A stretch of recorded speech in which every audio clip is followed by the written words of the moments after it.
Hi అండి. ఈరోజు మన ఛానల్లో మీ అందరితో కూడా చాలా ఇంపార్టెంట్ టాపిక్ అయితే షేర్ చేసుకోవాలనుకుంటున్నానండి. అది ఏంటి అంటే మనలో చాలామంది బ్లౌజెస్ అనేది స్టిచ్చింగ్ చేస్తూ ఉంటారండి. బ్లౌజెస్ అనేది స్టిచ్చింగ్ చేసేటప్పుడు అయితే ఫ్రంట్ పార్ట్లో కానీ లేకపోతే బ్యాక్ పార్ట్లో కానీ మనకి ముడతలు ఉగ్గులు అయితే మాత్రం వస్తాయండి. దానికి మెయిన్ రీజన్ వచ్చేసి కొన్ని రీజన్స్ అయితే ఉన్నాయండి. అవి ఏంటి అంటే ఏదైతే ఆమ్ రౌండ్ ఉంటుందో ఆమ్ రౌండ్ అనేది పర్ఫెక్ట్గా తీయకపోతే మనకి ఫ్రంట్ పార్ట్లను బ్యాక్ పార్ట్లను ముడతలు ఉగ్గులు అయితే మాత్రం వస్తాయండి. అలాగే ఏదైతే బ్లౌజ్ యొక్క ఫ్రంట్ పార్ట్ బ్యాక్ పార్ట్ అనేది మనం పర్ఫెక్ట్గా కానీ కటింగ్ కానీ చెయ్యకపోయినా సరే మనకి ముడతలు ఉగ్గులు అయితే మాత్రం వస్తాయండి. అలాగే ఏదైతే కరువు ఉంటుందో కరువు అన్న పర్ఫెక్ట్గా తీయకపోయినా సరే మనకి ముడతలు ఉగ్గులు అయితే మాత్రం వస్తాయి. అలాగే ఏదైతే హ్యాండ్ ఉంటుందో హ్యాండ్ కటింగ్లో కొన్ని మిస్టేక్స్ చేయడం వల్ల కూడా మనకి ముడతలు ఉగ్గులు అయితే మాత్రం వస్తాయండి. అది కాకగా చూసుకుంటే ఏదైతే బ్లౌజ్ యొక్క హ్యాండ్ అనేది మనం స్టిచ్చింగ్ చేసేటప్పుడు కొన్ని మిస్టేక్స్ వల్ల కూడా మనకి ముడతలు ఉగ్గులు అయితే మాత్రం వస్తాయండి. కంప్లీట్గా ఈ యొక్క 4 ప్రాబ్లమ్స్ వల్ల మనకి మెయిన్ ముఖ్యంగా ఫ్రంట్ పార్ట్లోని బ్యాక్ పార్ట్లోని ఆమ్ రౌండ్ దగ్గర మనకి ముడతలు ఉగ్గులు అయితే మాత్రం వస్తాయండి. అసలు ఎక్కడెక్కడ మిస్టేక్స్ చేస్తున్నాం, కటింగ్లో మనం చేసే మిస్టేక్స్ ఏంటి, స్టిచ్చింగ్ చేసేటప్పుడు మనం చేసే మిస్టేక్స్ ఏంటి, స్లీవ్ ఏ విధంగా కటింగ్ చేసుకోవాలి ఏంటి అనేది కంప్లీట్గా ఈరోజు ఈ వీడియోలో నేను మీతో షేర్ చేసుకోవాలని అనుకుంటున్నాను. వీడియో ఎక్కడ కూడా స్కిప్ చేయకుండా ఫస్ట్ నుంచి లాస్ట్ వరకు చూస్తే మీకు ఉన్నటువంటి డౌట్స్ అన్ని కూడా ఒక క్లారిటీ అయితే మాత్రం వచ్చేస్తుందండి. ఫస్ట్ స్టెప్ లైన్ మనకి వచ్చేసి ఏదైతే రౌండ్ ఉంటుందో ఏదైతే ఆమ్ రౌండ్ ఉంటుందో ఆమ్ రౌండ్ కానీ పర్ఫెక్ట్గా కానీ తీసుకోకపోతే మనకి మెయిన్ ముఖ్యంగా ముడతలు ఉగ్గులు అయితే మాత్రం వస్తాయి. ఏదైతే ఆమ్ రౌండ్ ఉంటుందో ఆమ్ రౌండ్ ఎక్కువ తీసుకున్నా తక్కువ తీసుకున్నా సరే మనకి ముడతలు ఉగ్గులు అయితే మాత్రం వస్తాయి. అసలు ఆమ్ రౌండ్ పర్ఫెక్ట్గా ఏ విధంగా తీసుకోవాలి అంటే ఏదైతే ఆమ్ రౌండ్ ఉంటుందో ఆమ్ రౌండ్లోని మనకి ఏదైతే షోల్డర్ ఉంటుందో షోల్డర్ ఎండింగ్లో మనకి ఇక్కడ ఒక బోన్ ఉంటుందన్నమాట. అంటే ఏదైతే రౌండ్ తిరుగుతుందో రౌండ్ తిరుగుతున్నటువంటి ప్లేస్లోని అలాగే షోల్డర్ ఎండింగ్లో మనకి వచ్చేసి ఇక్కడ ఒక బోన్ లాగా అయితే మాత్రం ఉంటుంది ఏంటి హ్యూమన్ బాడీస్కి. మీరు ఇలా టచ్ చేస్తే మీకు అయితే తెలుస్తుంది అనమాట. కరెక్ట్గా ఏదైతే బోన్ మనకి తగులుతున్న ప్లేస్లోని కరెక్ట్గా ఏదైతే టేప్ ఉంటుందో టేప్ అనేది కరెక్ట్గా ఆ యొక్క బోన్ మీద అనేది పెట్టి ఇలా రౌండ్ అయితే మాత్రం మనం తీసుకోవాలన్నమాట. ఆమ్ రౌండ్ అనేది అంటే ఏదైతే స్టార్టింగ్ పాయింట్ ఉంటుందో స్టార్టింగ్ పాయింట్ కరెక్ట్గా బోన్ మీద అయితే రావాలి, ఎండింగ్ పాయింట్ కూడా కరెక్ట్గా బోన్ మీద అయితే రావాలి అండి. ఈ విధంగా మనం వచ్చేసి పర్ఫెక్ట్గా వచ్చేసి ఆమ్ రౌండ్ అయితే మాత్రం మనం తీసుకోవాలన్నమాట. ఒకవేళ ఎక్కువగా అయ్యింది అనుకోండి మనకి ఫ్యాబ్రిక్ వచ్చేసి ఎక్కువ ఉండిపోయి మనకి ముడతలు ఉగ్గులు అయితే వస్తుంది. ఒకవేళ ఆమ్ రౌండ్ కానీ తక్కువ కానీ తీసుకుంటే టైట్ అయిపోయి మనకి చంక భాగంలో టైట్గా పట్టేసి మనకి ఇలా లైన్స్ లాగా అన్నది మనకి ముడతలు ఉగ్గులు అయితే మాత్రం వచ్చేస్తాయి. ఆమ్ రౌండ్ తీసుకునేటప్పుడు ఎప్పుడు కూడా మరీ టైట్గా తీయకూడదు, మరీ లూజ్గా తీయకూడదు. కస్టమర్ యొక్క కంఫర్ట్గా చూసుకొని అప్పుడు మనం వచ్చేసి ఆమ్ రౌండ్ అయితే తీసుకోవాలి అండి. అలాగే కానీ ఇక్కడ కానీ మీరు చూసుకుంటే ఏదైతే ఆమ్ రౌండ్ ఉంటుందో ఆమ్ రౌండ్ కొంతమంది టైలర్స్ అయినా సరే కొంతమంది బిగినర్స్ చేసే మిస్టేక్స్ ఏంటి అంటే వాళ్ళు వేసుకొచ్చినటువంటి బ్లౌజ్ అయితే బ్లౌజు డ్రెస్ అయితే డ్రెస్ అన్నది ఏదైతే బోన్ ఉంటుందో బోన్ దగ్గర కరెక్ట్గా కరువు దగ్గర ఉందా లేదా అన్నది చూడరు. ఒకవేళ మనం కానీ చూసుకుంటే రెడీమేడ్ గార్మెంట్స్ మనకి అయితే పైకైతే ఉంటుంది లేకపోతే కిందకైతే ఉంటుంది అనమాట. బట్ వాళ్ళు ఏంటి అంటే ఎక్కడైతే సర్కిల్ ఇలా రౌండ్ ఆమ్ రౌండ్ లా కనిపిస్తుందో బ్లౌజ్ ఏదైతే బ్లౌజ్ అయితే బ్లౌజు డ్రెస్ అయితే డ్రెస్ అనేది రౌండ్ ఎక్కడైతే వస్తుందో అక్కడ ఆమ్ రౌండ్ అనుకొని తీసేస్తారు.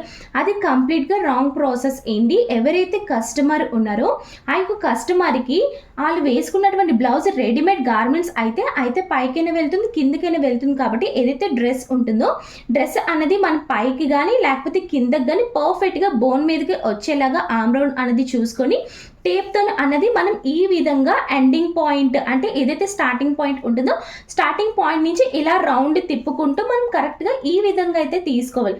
ఈ విధంగా తీసుకోవడం వల్ల మనకి చాలా పర్ఫెక్ట్గా అయితే మాత్రం ఆమ్ రౌండ్ అయితే వస్తుందండి.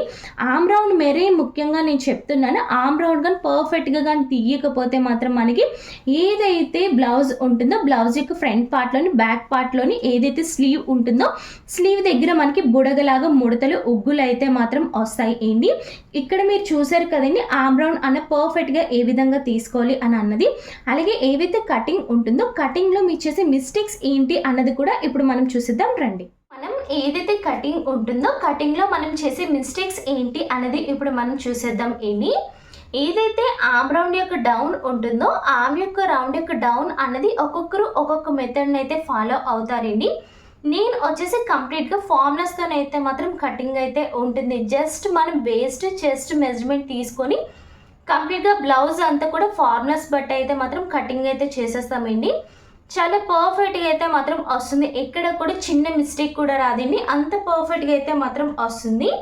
అలాగే ఏదైతే ఆమ్ రౌండ్ యొక్క డౌన్ ఉంటుందో దీనికి మనకి ఫార్ములా వచ్చేసి chest divided by 6 plus half inch, ఇంకొకటి వచ్చేసి chest divided by 8 plus 1 inch చేయండి. ఇది మనకి ఈ యొక్క రెండు ఫార్ములాస్ అనేది యూజ్ చేస్తూ ఆమ్ రౌండ్ యొక్క డౌన్ అయితే మాత్రం మనం తీసుకుంటాం అనమాట. అదేంటి రెండు ఫార్ములాస్ ఇచ్చారు కదా, రెండు ఫార్ములాస్ అసలు మేము ఏం యూజ్ చేయాలి అనే డౌట్ మీకు రావచ్చు కదా. ఏదైతే chest divided by 6 plus half inch ఉందో ఇది మనకి వచ్చేసి బ్లౌజెస్కి, అలాగే స్లీవ్లెస్ టాప్స్ ఫిట్టెడ్ టాప్స్ ఉంటాయి కదా అటువంటి వాటికి వచ్చేసి chest divided by 6 plus half inch అయితే యూజ్ చేస్తాం. అలాగే chest divided by 8 plus 1 inch అనేది మనం కమీజ్ కుర్తీస్ కాలర్ కుర్తీస్ ఇటువంటి వాటికి వచ్చేసి ఆమ్ రౌండ్ యొక్క డౌన్ వచ్చేసి మనం ఈ యొక్క ఫార్ములాను అయితే యూజ్ చేస్తామండి.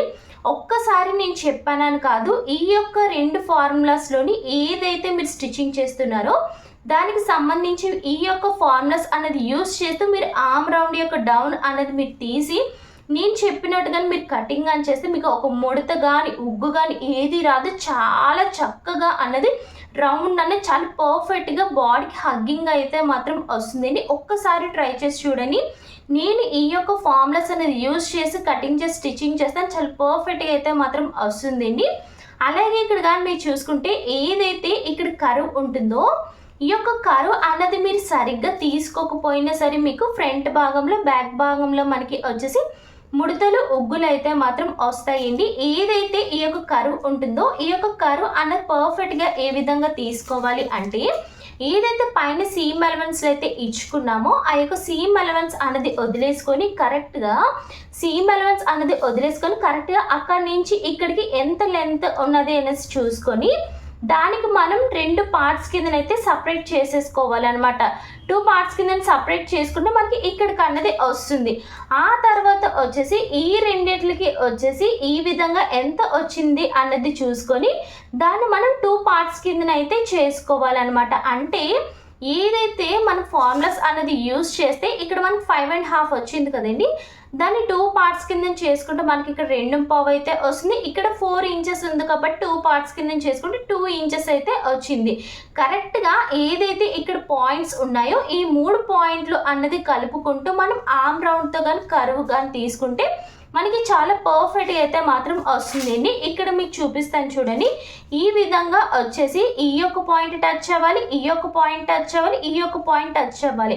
ఈ 3 పాయింట్లు టచ్ అవుతూ మనం కరువు కానీ తీసుకుంటే మనకి ఏదైతే కరువు ఉంటుందో కరువు మనకి చాలా పర్ఫెక్ట్గా వచ్చి ఫ్రంట్ భాగంలో కానీ బ్యాక్ భాగంలో కానీ ముడతలు ఉగ్గులు రాకుండా అయితే ఉంటుందండి. ఈ యొక్క కరువు అనేది మనకు పర్ఫెక్ట్గా రావాలి అంటే మన ఏదైతే స్లీవ్ యొక్క కరెక్ట్ మెజర్మెంట్ మనకు కావాలి అంటే ఈ యొక్క కరువు అన్నది కరెక్ట్గా రావాలి అంటే మెయిన్ ముఖ్యంగా వచ్చేసి ఈ యొక్క ఏదైతే ఆర్మ్ హోల్ యొక్క క్రాస్ మార్క్ వచ్చేసి పర్ఫెక్ట్గా అయితే తీసుకోవాలన్నమాట. చాలామంది ఏం చేస్తారంటే ఇక్కడ నుంచి 1 ఇంచ్ అనేది ఇచ్చుకుంటూ అనేది వెళ్ళిపోతారండి. ఏదైతే ఇక్కడ నుంచి మనం 1 ఇంచ్ అనేది కంప్లీట్గా రాంగ్ అండి, అది అందరికీ కూడా సెట్ అవ్వదన్నమాట. సైజులు బట్టి మారిపోతూ ఉంటుంది. ఇక్కడ మీకు చూపిస్తాను చూడండి. 28 సైజు నుంచి మనకి 32 సైజులో ఉన్న వాళ్ళకి ఫ్రంట్ పార్ట్లో వచ్చేసి మనం 1/2 ఇంచ్ అయితే పెట్టుకోవాలి, బ్యాక్ పార్ట్లో వచ్చేసి పాతకు 1 ఇంచ్ అయితే పెట్టుకోవాలి. 32 సైజు నుంచి మనకి వచ్చేసి 40 బిలో ఉన్న వాళ్ళకి వచ్చేసి ఫ్రంట్ పార్ట్లో వచ్చేసి పాతకు 1 ఇంచ్ పెట్టుకోవాలి, బ్యాక్ పార్ట్కి వచ్చేసి 1 ఇంచ్ పెట్టుకోవాలి. 40 ప్లస్ ఉన్న వాళ్ళకి వచ్చేసి ఫ్రంట్ పార్ట్లో వచ్చేసి 1 ఇంచ్ అయితే పెట్టుకోవాలి. ఇక్కడ వచ్చేసి బ్యాక్ పార్ట్ ఏదైతే ఉంటుందో అక్కడ మనం 1.5 అయితే మాత్రం పెట్టుకోవాలి.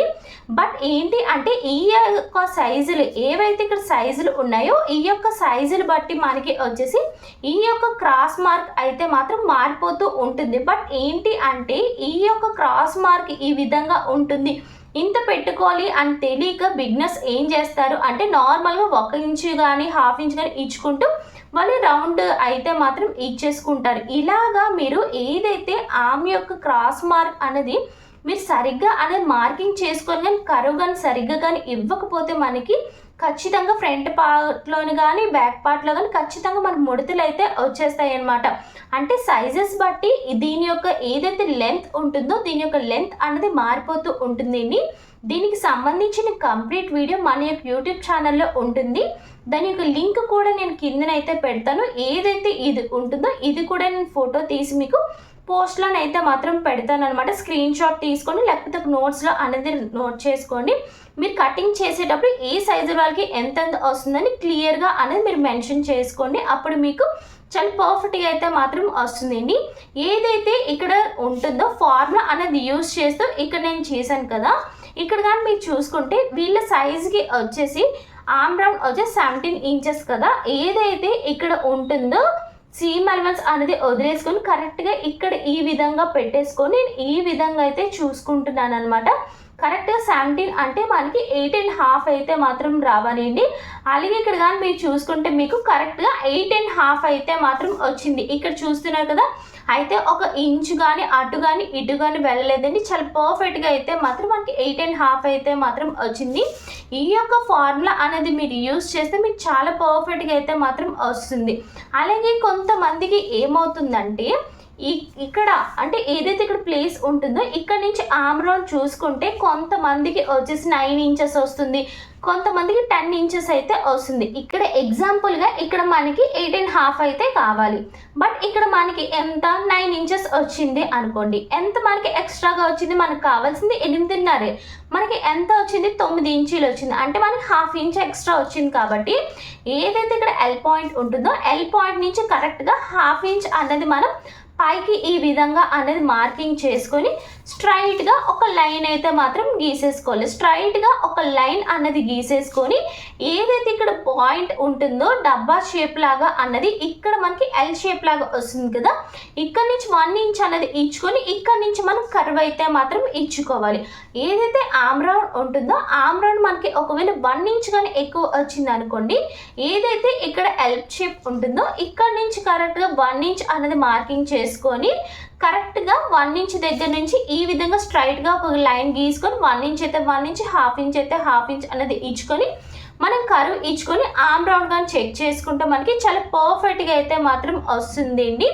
అలాగే ఇంకొకటి ఏంటి అంటే ఫ్రంట్ పార్ట్. ఏదైతే ఫ్రంట్ పార్ట్ ఉంటుందో ఫ్రంట్ పార్ట్లో కూడా మనం ఏదైతే ఉంటుందో ఏదైతే ఎల్ షేప్ ఉంటుందో ఎల్ షేప్ నుంచి కరెక్ట్గా ఒక 1/2 ఇంచ్ అనేది ఇన్సైడ్ అయితే మార్కింగ్ చేసుకోవాలి. ఇన్సైడ్ అనేది మార్కింగ్ చేసుకొని ఏదైతే ఇక్కడ పాయింట్ ఉంటుందో ఇక్కడ నుంచి స్ట్రైట్గా ఈ విధంగా లైన్ కలుపుకొని ఏదైతే ఇక్కడ ఉంటుందో ఇక్కడ మనం 1 ఇంచ్ అనుకున్నాము అనుకోండి, ఇది మనకి ఎగ్జాంపుల్గా 32 సైజ్ అనుకోండి, మనకి ఫ్రంట్ పార్ట్ ఎంత పావు తక్కువ 1 ఇంచ్ కాబట్టి ఏదైతే ఇక్కడ ఇన్సైడ్ వచ్చేసి మనం ఇక్కడ ఇన్సైడ్ కదా మనం 1/4 ఇంచ్ చేసాం, ఏదైతే ఇన్సైడ్ మనం 1/4 ఇంచ్ చేసామో కరెక్ట్గా ఇక్కడ నుంచి కరెక్ట్గా పాతకు 1 ఇంచ్ దగ్గర అనేది మార్కింగ్ చేసుకొని ఏదైతే ఇక్కడ ఒక పాయింట్ ఈ యొక్క పాయింట్ ఈ యొక్క పాయింట్ ఈ 3 పాయింట్లు అన్నది కలుపుకుంటూ మనం ఈ విధంగా అయితే లైన్ గీసుకుంటే మనకి ఈ యొక్క ఎక్స్ట్రాగా ఉన్నటువంటి ఫ్యాబ్రిక్ అంతా కూడా మనకి పోయి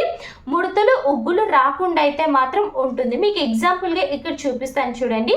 ఇది మనకి బ్యాక్ పార్ట్ మనం ఇక్కడ నుంచి 1 ఇంచ్ తీసుకుంటాం కదా, ఫ్రంట్ పార్ట్లోకి వచ్చేసి మనం ఇన్సైడ్కి వచ్చేసి ఒక 1/2 ఇంచ్ అని తీసుకొని ఈ విధంగా స్ట్రైట్గా మార్కింగ్ చేసుకొని ఏదైతే ఇక్కడ పాయింట్ ఉంటుందో ఇక్కడ నుంచి కరెక్ట్గా 0.75 దగ్గర మార్కింగ్ అనేది గీసుకొని ఏదైతే ఇక్కడ 3 డాట్స్ ఉంటాయో ఈ 3 డాట్స్ అనేది కలుపుకుంటూ ఈ విధంగా మనం లైన్ అయితే గీసుకోవాలి అండి.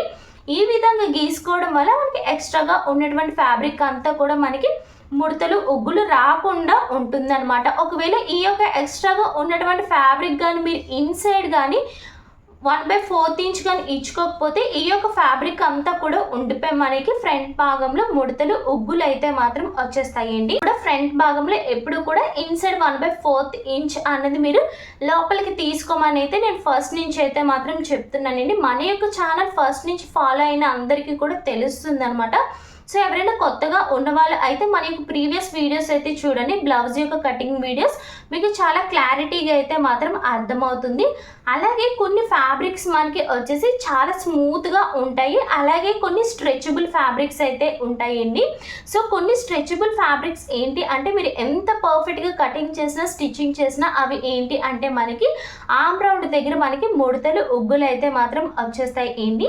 అలాగే కొంతమంది ఏంటి అంటే హ్యాండ్స్ అనేది కుట్టేటప్పుడు ఏం చేస్తారంటే ఫ్యాబ్రిక్ అయితే మెయిన్ ఫ్యాబ్రిక్ కానీ హ్యాండ్స్ కానీ వాళ్ళు ఏంటి అంటే సాగదీసుకుంటూ అనేది స్టిచ్చింగ్ అయితే చేస్తారండి. ఈ విధంగా సాగదీసుకుంటూ స్టిచ్చింగ్ చేయడం వల్ల కూడా మనకి వచ్చేసి ఫ్రంట్ భాగంలో మనకి ముడతలు ఉగ్గులు అయితే మాత్రం వచ్చేస్తాయి ఏంటి. అలాగే ఇక్కడ కానీ మీరు చూసుకుంటే ఏదైతే స్లీవ్ ఉంటుందో స్లీవ్ అనేది కటింగ్ చేసేటప్పుడు ఎప్పుడు కూడా కొంతమంది కామన్గా చేసే ప్రాబ్లం ఏంటి అంటే ఒక పావించ్ మాత్రమే లోపలికి అయితే తీసుకుంటారు, పావించ్ కూడా ఒక గీత ఎక్కువ అయితే తీసుకుంటారు. అది కంప్లీట్గా రాంగ్ అండి. బ్లౌజ్ యొక్క స్లీవ్కి ఎప్పుడు కూడా మనం లోత్ వచ్చేసి ఖచ్చితంగా 1/2 ఇంచ్ అయితే మాత్రం లోత్ అయితే మాత్రం తీసుకోవాలి అండి. 1/2 ఇంచ్ కానీ లోతుగా మీరు తీసుకుంటే బ్లౌజ్ యొక్క స్లీవ్ దగ్గర కానీ లేకపోతే ఆర్మ్ రౌండ్ దగ్గర ఫ్రంట్ కానీ బ్యాక్ కానీ మనకు ముడతలు కానీ ఉగ్గులు కానీ రాకుండా అయితే మాత్రం ఉంటాయండి. అలాగే ఏదైతే స్లీవ్ యొక్క రౌండ్ ఉంటుందో స్లీవ్ యొక్క రౌండ్ మనకి వచ్చేసి ఎక్కువైనా సరే తక్కువైనా సరే మనకి ఏమవుతుందంటే ముడతలు ఉగ్గులు అయితే మాత్రం వస్తాయండి. అలాగా ఎక్కువైనా సరే తక్కువ వచ్చినా సరే మీకు నేను చెప్పాను కదండి, ఒకవేళ ఎక్కువగానే వస్తే మీకు ఎంతైతే ఎక్కువ వచ్చిందో అక్కడ అన్నది కరెక్ట్గా ఏదైతే ఎల్ షేప్ ఉంటుందో ఎల్ షేప్ దగ్గర మీకు ఎంతైతే ఎక్కువ వచ్చిందో ఒక పావించి ఎక్కువ వచ్చింది అనుకోండి, ఏదైతే ఎల్ షేప్ ఉంటుందో ఎల్ షేప్ దగ్గర పావించి దగ్గర అనేది మార్కింగ్ చేసుకొని మనం రౌండ్ కానీ కర్వ్ కానీ ఇచ్చుకుంటే మనకి ముడతలు ఉగ్గులు రాకుండా ఉంటాయి అన్నమాట. ఈ యొక్క వీడియోలని మీకు కంప్లీట్గా అర్థమైందని నేనైతే అనుకుంటున్నాను. అలాగే నెక్స్ట్ వీడియోలని ఏదైతే స్లీవ్ ఉంటుందో స్లీవ్ అనేది ఏ విధంగా కటింగ్ చేసుకోవాలి, అలాగే మనకి ముడతలు ఉగ్గులు రాకుండా ఏ విధంగా స్లీవ్ అనేది స్టిచ్చింగ్ చేసుకోవాలి అనేది కంప్లీట్గా నేను ఒక వీడియో చేసి అయితే మాత్రం పెడతాను ఏంటి. అంటే ఈ యొక్క వీడియోలని మొత్తం 4 టాపిక్స్ కవర్ చేసేద్దాం అని అనుకున్నాను, బట్ ఏంటి అంటే వీడియో లెంత్ ఎక్కువ అయిపోతుందని చెప్పేసి నేను 4 టాపిక్స్ అయితే మాత్రం కవర్ చేయడం లేదు. ఈ యొక్క వీడియోలోని కంప్లీట్గా ఫ్రంట్ పార్ట్లోని బ్యాక్ పార్ట్లోని మనం చేసే మిస్టేక్స్ ఏంటి, ఈ మిస్టేక్స్ చేయడం వల్ల మనకి ముడతలు ఉగ్గులు వస్తే ఆర్మ్ రౌండ్ పర్ఫెక్ట్గా ఏ విధంగా తీసుకోవాలి అనేసి అయితే మాత్రం చెప్పానండి. ఇలా ఎవరికైనా సరే ఫ్యాషన్ డిజైనింగ్ అండ్ స్టిచ్చింగ్ అని ఇంట్రెస్ట్ ఉంటే తప్పకుండా మన యొక్క ఛానల్ అయితే సబ్స్క్రైబ్ చేసుకోండి. మరీ ముఖ్యంగా చెప్తున్నాను, బిగినర్స్ అయితే మన యొక్క వీడియోస్ అనేది ఎక్కడ కూడా స్కిప్ చేయకుండా చూస్తే మీరు చాలా మంచి నాలెడ్జ్ని అయితే గెయిన్ చేస్తారు. Thanks for watching friends, bye.